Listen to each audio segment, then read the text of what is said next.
nakakapagtaka rin ang obsession ni Vice President Sara sa confidential funds. It would constitute graft and corruption if public funds are misused or misappropriated, or worse, if funds are diverted to personal use or benefit.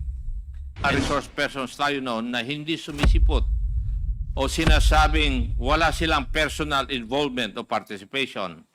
Mayroon ding ayaw naman mag-take ng oath upang magsasabi ng pawang katotohanan lamang sa komite na ito. Hindi exaggeration na sabihin na tayo ay dumaan sa butas ng karayom at napakadaming roadblocks para umabot tayo sa puntong ito. Ngunit unti-unti, sa pamamagitan ng ating masusi at porsigidong pagtatanong at sa paghahanap ng mga facts at ebidensya, ay ating natanggal ang secrecy na nagkukubli at nagtatago sa katotohanan sa kung ano ba talaga ang nangyari at kung saan o kanino napunta ang pondo ng bayan.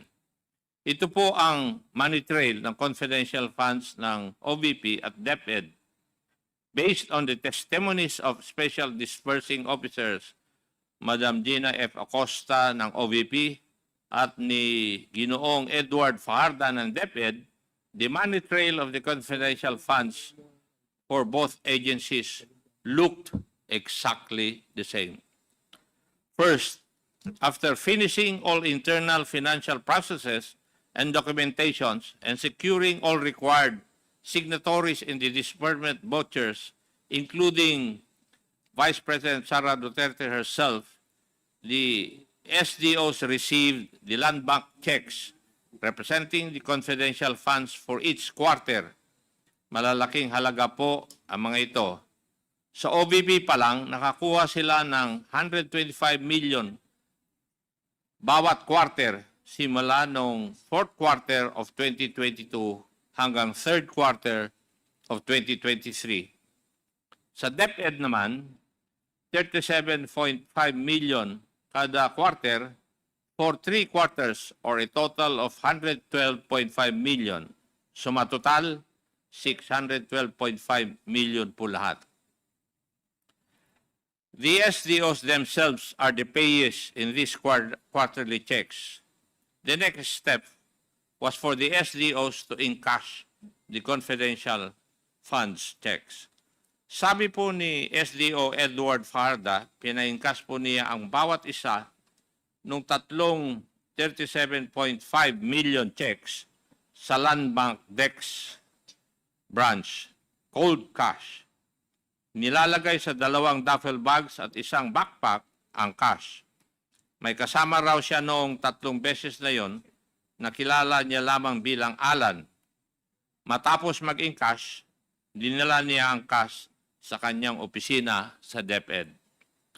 Sabi naman ni SDO Gina Acosta, para sa OVP confidential funds worth 125 million per quarter, pinapa-encash niya ang bawat cheque sa Land Bank Shaw Boulevard branch. Kasama niya si Assistant Chief of Staff Lemuel Ortonio at 2 di mapangalanan driver sa pagpapa-encash ng bawat cheque. 4 na beses, inilalagay raw nila ang 125 million cash sa 4 na duffel bags.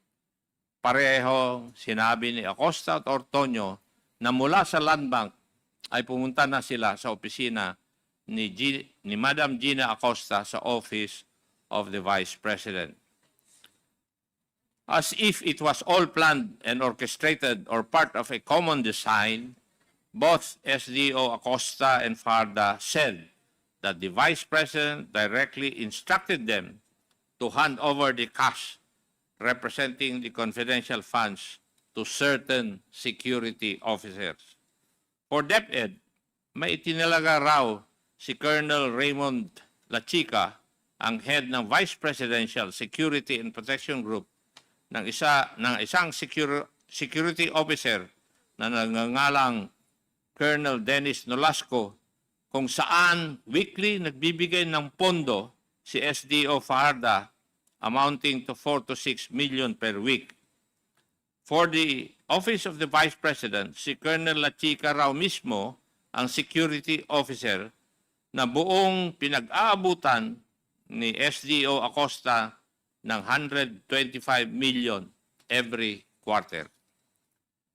Matapos di umano ibigay ng mga SDOs ang pera sa mga security officers na sina Colonel Nolasco at Colonel Lachica, wala na raw silang partisipasyon sa actual disbursement ng confidential funds. Wala silang ibang basehan sa kung anong nangyari sa pondo, kundi sa pamamagitan ng mga accomplishment reports na kailangang ihanda, isumite para sa liquidation ng confidential funds. Malinaw po sa kwento ng mga SDOs na hindi sila ang nag-disburse o nagbayad ng payments to the informants and other supposed payees ng confidential funds. Naturalmente, hindi rin sila ang gumagawa ng accomplishment reports kasi wala silang kaalaman kung papaano nagasta ang pera ng bayan. Ito po ang parehong sinabi sa hearing ni na SDO Acosta at SDO Fajarda.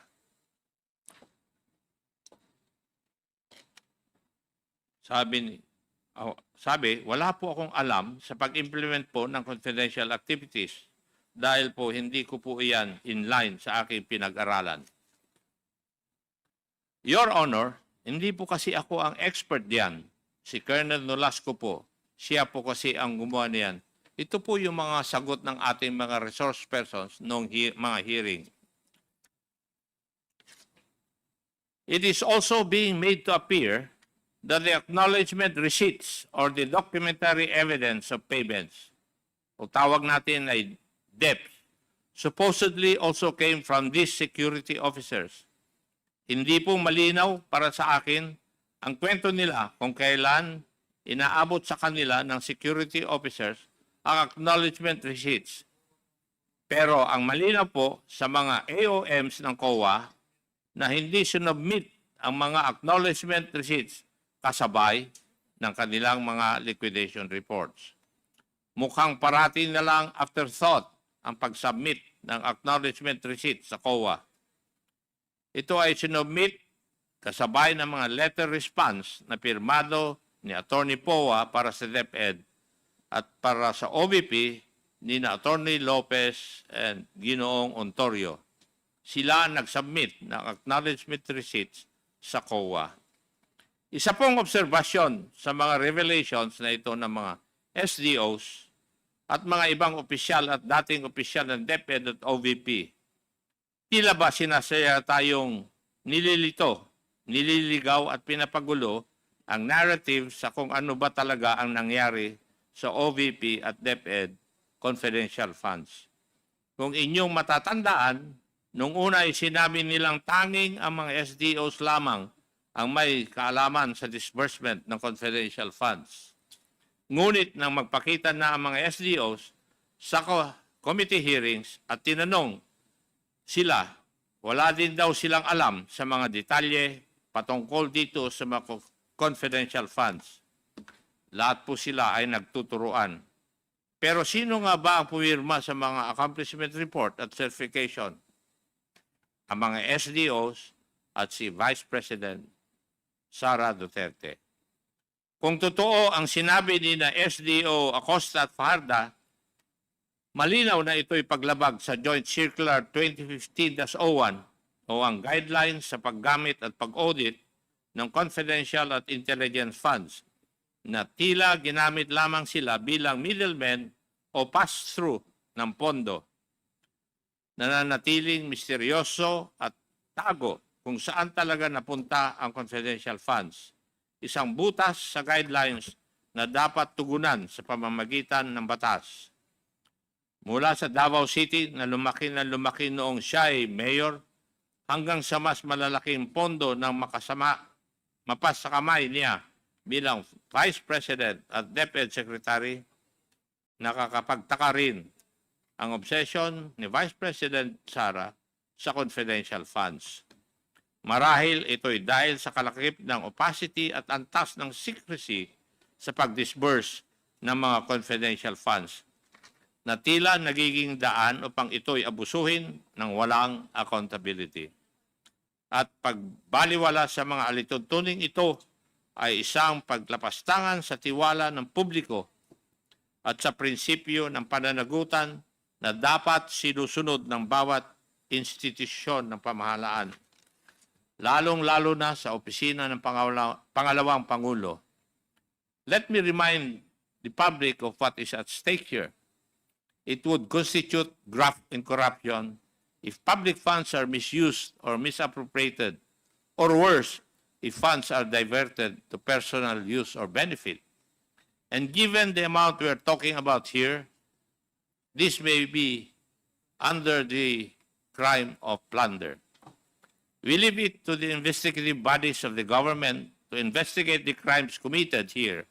Meanwhile, our task now is to legislate measures that will leave no room for pilferage of public funds. Maraming salamat po. Thank you, Mr. Chair.